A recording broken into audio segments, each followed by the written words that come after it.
عبد چیزی دیگر، عبده چیزی دیگر. یو بندگی ده، یو د الله بندگی ده. دې دواړو کې ډېر زیات فرق دی. په دنیا کې الله انسان پیدا کړی بنده دی، دا به خامخا بندگی د چا کوي.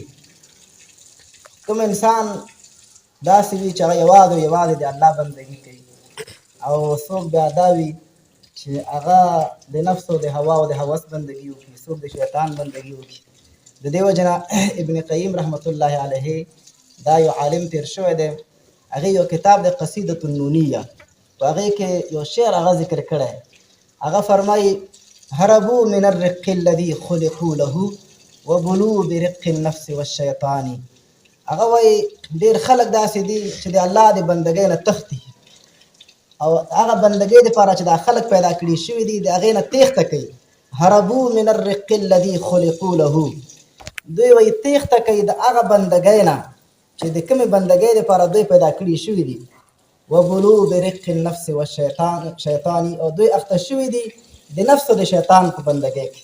چې کوم انسان د الله د بندګۍ نه ځان آزاد کړي، نو دا به خامخا د یو چا په بندګۍ کې پرېوځي، یا به د انسانانو په بندګۍ کې پرېوځي، یا به د کافرانو په بندګۍ کې، یا به د نفس په بندګۍ کې، یا به د شیطان په بندګۍ کې. وجه دا ده چې په دنیا کې انسان پیدا شوی عبد دی، د ده په خټه کې غلامي ده، دا به د چا غلامي کوي؟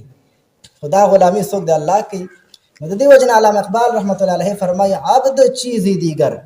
عبد یو دا یو بیل شی دی چې یو څوک به بنده وي، بندګي به کوي. عبده چیزی دیگر، یو څوک چې د الله بندګي کوي دا بیا بیل شی دی.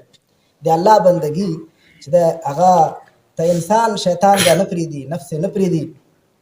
من لی برد جماح من غوایتها کما یرد جماح الخیل باللجم.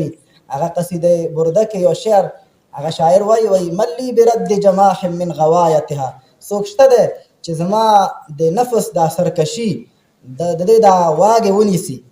کما یرد جماح الخیل باللجم، لکه څنګه چې یو مس اس هغه خلک د واګې نه نیسي او کنټرولوي، دا انسان دا نفس هم د اس په شان ته په دې کې مستی ده، دا دې کې طغیان او سرکشي ده. نو دا د بندګۍ په قوزه باندې دا کلکول غواړي، دا د الله په بندګۍ باندې.